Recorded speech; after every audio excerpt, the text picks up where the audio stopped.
Member of the Student Council, National Honor Society, and AP student, Aubrey Hetker has a lot on her plate.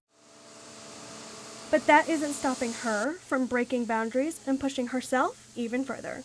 My grandfather would detail his cars throughout just everything, and then my dad started doing it also. So my dad was detailing his own cars, and my grandpa was showing him how, and my dad built the engine to his second car.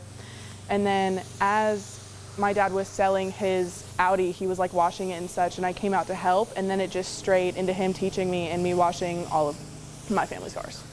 Aubrey has been detailing cars with her father since she was a kid, and in doing so is breaking family tradition.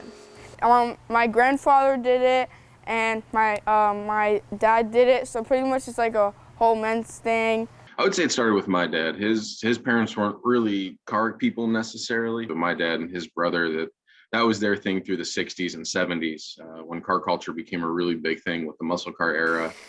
You know, I think it's open to anybody who's interested. I don't think it necessarily has to be a men's thing. It sure seems traditionally like it's been kind of a boys' club, but you know, the more women and anybody else that's into it, the better for sure. And not only is she defying expectations, but she's doing it well.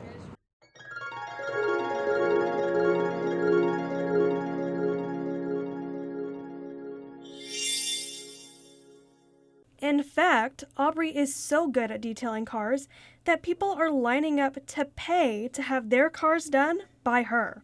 Hopefully at some point I'll have the time to like sit down and make like a website or something, but it would need to be in terms of my schedule. We've talked about it a couple times and we've kind of run through some different scenarios of how to set it up, and we're still working out the logistics of that, but I definitely think there's some opportunities there for sure. Be sure to be on the lookout to support a fellow Texan as she floors it toward a bright future. For now, this has been Reagan McDonald with NHSTV.